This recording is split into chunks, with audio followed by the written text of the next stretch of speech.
just in the last few days, the governor of California has passed some of the most aggressive concealed carry laws this country has ever seen, and he's successfully passing it time and time again.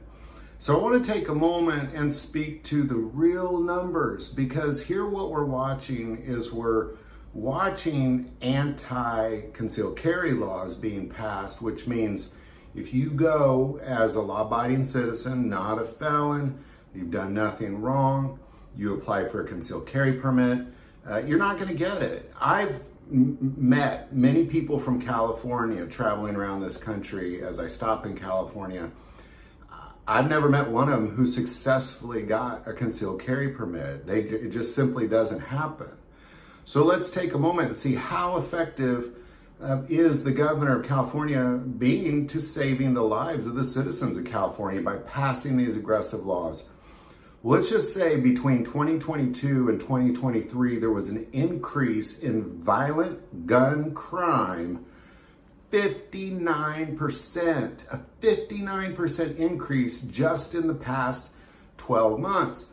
And ultimately what we're seeing is that the most aggressive laws have been passed in the last 12 months. And of course, you don't have to be a genius to recognize that, of course, the criminals aren't applying for concealed carry permits. They're just doing violent crime with firearms, while the citizens' hands are tied literally from being able to defend themselves.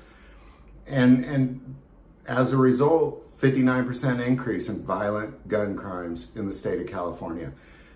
Between 2022 and 2021, it was a 39% increase. So if you go all the way back to 2019 and you compare it to now, we're talking over 100% increase in violent gun crime in the state of California.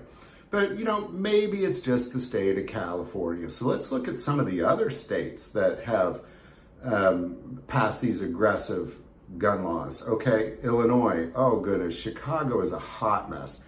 I wouldn't even step foot in those city limits without a gun. There's no way. I feel so sorry for the citizens of Chicago and in Illinois. It's awful. Let's look at New Jersey. Again, massive increase in violent gun crimes while they tie the hands of the citizens. Let's look at New York. Same thing.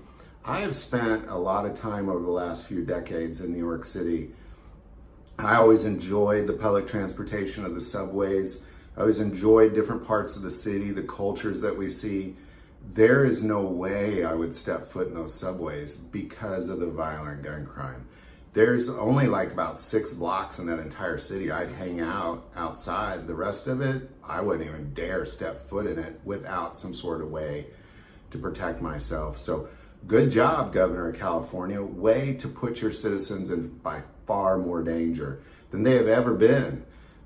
You are more at risk of a violent gun crime in California than ever before since California became a state. And it's all at the hands of this government. So, again, I am sure I'm preaching to the choir, but these numbers have to be known, and that's what this is about. So any thoughts or insight, definitely put that below. I do want to take a moment and say that most people that watch this channel are not subscribers to this channel. Please take a moment, hit that subscribe button. It greatly increases the algorithm and our ability to get our message out. That link is below. But the most important part of this channel is we take prayer requests, and never hesitate to send that in. Thank you for watching this episode of God, Family, and Guns. And as always, love God, love your family, and love guns.